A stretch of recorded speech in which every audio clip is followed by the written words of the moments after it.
Most Canadians don't even realize that their final tax bill could actually be the biggest one they ever face. And without a plan, your assets could be hit with taxes of up to 50%, sometimes even more, leaving less for your loved ones or charity and more for the government.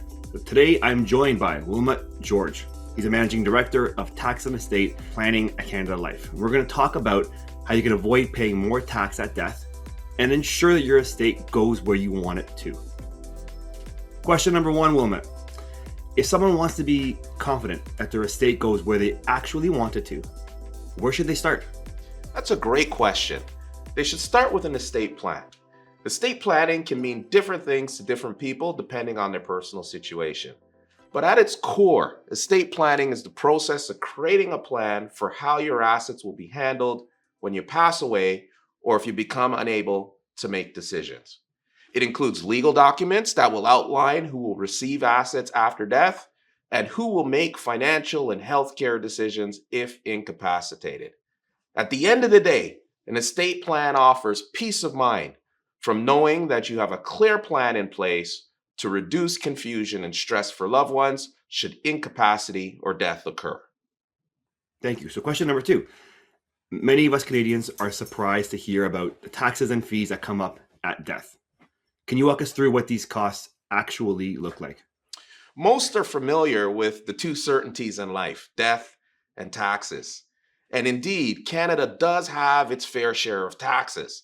Employment, business, and investment income are all subject to tax, and there's also a consumption tax, GST, PST, or HST.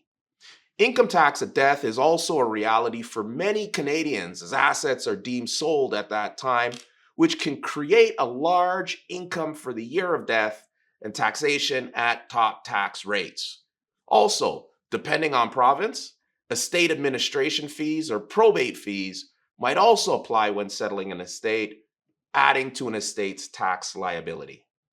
Without planning, taxes and fees can eat up a big chunk of one's estate, sometimes over 50% of income realized at the time of death. Question three, thank you. What is it that people can do now to reduce their taxes and the fees at death? Well, we can't know everything.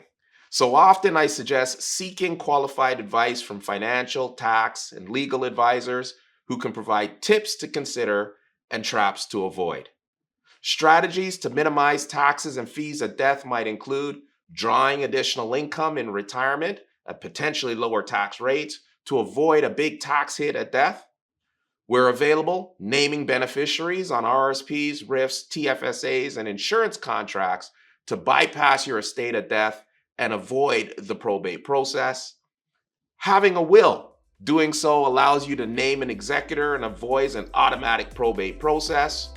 And also, understanding rollover rules for assets transferred to a spouse, common law partner, or children with disabilities to defer taxation at the time of death. Wilmot, thank you so much for sharing your thoughts and expertise on the subject. And thank you to everyone for watching today. If you are unsure about how your estate is set up or concerned about how much tax could be triggered at death, I'm happy to walk through your plan with you. Thank you for watching.